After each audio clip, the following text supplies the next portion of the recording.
So typology is something that runs absolutely rampant through the New Testament for those with eyes to see. And when we look at all the events of the New Testament, the life, the death, the resurrection of Christ, and so on, when we look at them through the eyes of typology, it starts making sense of so many of the things that we see. And therefore, those who have the whole Old Testament in their head really are at a major advantage here for being able to properly understand and just exegete what's going on here in the New Testament. Okay, both theologically and what the text is doing as well. So I want to look at a couple here specifically from the Christmas story that are really interesting. Okay, so one, I want to look at a figure who actually comes before the Christmas story that is a type kind of leading up to it. And this would be the figure of Zechariah. Okay, now Zechariah, when he hears from God that he's going to bear, his wife is going to bear a child in her old age, he doesn't affirm that right away.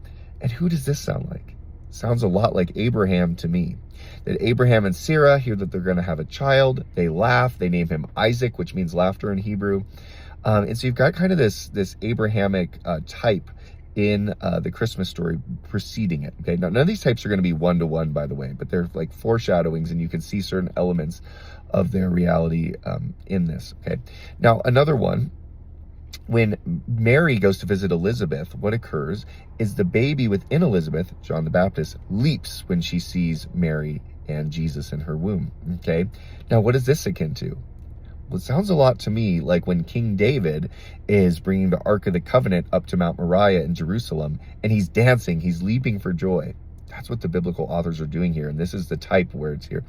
Is John the Baptist is like David in this sense. He's leaping as Mary, the Ark of the Covenant, is going up, is processing up to the place where God's house will be, and then Jesus is God. He's acknowledging that God is present among them. So you see the type there. You see another one with the Holy Magi, in that this reflects back to the book of Numbers, and you've got Balaam, who is somebody from outside of Israel who's prophesying blessing on Israel. You see these kings, traditionally three, coming from these three wise men coming from outside of Israel, pronouncing blessing on Jesus, who is the fulfillment of Israel. Okay, he's the king, gold. He's the priest, frankincense, and myrrh, that he will die for the sins of his people. Okay, you also see King Herod killing all the babies 2 and under. This sounds a lot like Pharaoh to me, killing all the children 2 and under. Jesus is the new Moses, who's delivered. Moses is delivered in the basket through the river. Jesus is delivered through the waters of his mother in childbirth, and then placed in a trough. You see that? There's got this Noah's Ark imagery. There's animals around. So you see throughout the whole story, you've just got all these different types going on. They flee to Egypt, Abraham, just so many things.